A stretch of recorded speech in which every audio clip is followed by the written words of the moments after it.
சப்பாத்திக்கு தொட்டுக்கிறதுக்கு cauliflower Manchurian எப்படி பண்ணுறதுன்னு பார்க்கலாம். காலிஃப்ளவர் பீசஸ் க்ளீன் பண்ணி எடுத்து வச்சுருக்கேன். அதில் கொஞ்சம் கார்ன்ஃப்ளவர், கொஞ்சம் பெப்பர் பவுடர், கொஞ்சம் கரம் மசாலா பவுடர், கொஞ்சம் சால்ட் இதெல்லாம் போட்டு லைட்டாக தண்ணி தெளித்து அதை பிசைஞ்சிக்கிறேன். கொஞ்சம் நேரம் அதை நல்லா மிக்ஸ் பண்ணிவிட்டு ஒரு ஹாஃப் லைம் பிழிஞ்சு விட்டுடுறேன். இது அப்படியே ஒரு 10 to 15 மினிட்ஸ் அப்படியே வச்சிடலாம். வச்சுட்டு ஒரு ஸ்டவ்வில் தவா வச்சுக்கிட்டு கொஞ்சம் நிறைய ஆயில் ஊற்றிக்கலாம். இந்த காலிஃப்ளவர் பீசஸ் எல்லாத்தையும் உள்ளே நல்லா போட்டுட்டு அப்படியே நல்லா ஃப்ரை பண்ணி எடுத்து வச்சுக்கலாம். ஒரு சைடு வெந்த உடனே அடுத்த சைடு திருப்பி போட்டுட்டு நல்லா கொஞ்சம் ஃப்ரை ஆன உடனே அதெல்லாம் எடுத்து நான் தனியாக எடுத்து வச்சுக்கிறேன்.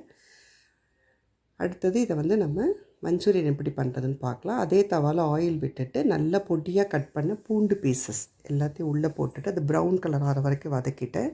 கொஞ்சம் வெங்காயம், கொஞ்சம் பச்சை மிளகா போட்டு அதையும் நல்லா வதக்கிடுறேன். ஒரு ஹாஃப் தக்காளி அதையும் போட்டு நல்லா வதக்கிடலாம். தக்காளி, வெங்காயம், பச்சை மிளகா நல்லா வதங்கின உடனே கொஞ்சம் மஞ்சள் தூள், கொஞ்சம் மிளகாய்த்தூள் போட்டுடலாம். மிளகாய்த்தூளும் போட்டுட்டு இதை நல்லா வதக்கலாம்.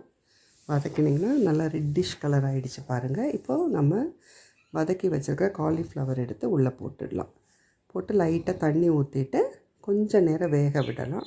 காலிஃப்ளவர் நல்லா வெந்த உடனே உப்பு கரெக்டாக இருக்கான்னு பார்த்துட்டு வேணும்னா கொஞ்சம் உப்பு போட்டுக்கோங்க. நல்லா ஸ்கொயர் ஷேப்பில் கட் பண்ண கொடை மிளகாய் உள்ளே போட்டுட்டேன். க்யூப்ஸ் மாதிரி கட் பண்ண வெங்காயம் அதையும் உள்ளே போட்டுட்டேன். போட்டுட்டு கொஞ்சம் சாஸஸ் யூஸ் பண்ண போகிறோம். கொஞ்சம் சோயா சாஸ், கொஞ்சம் டொமேட்டோ சாஸ் யூஸ் பண்ணிக்கலாம். சில்லி சாஸ் வேணும்னா கூட போட்டுக்கலாம்.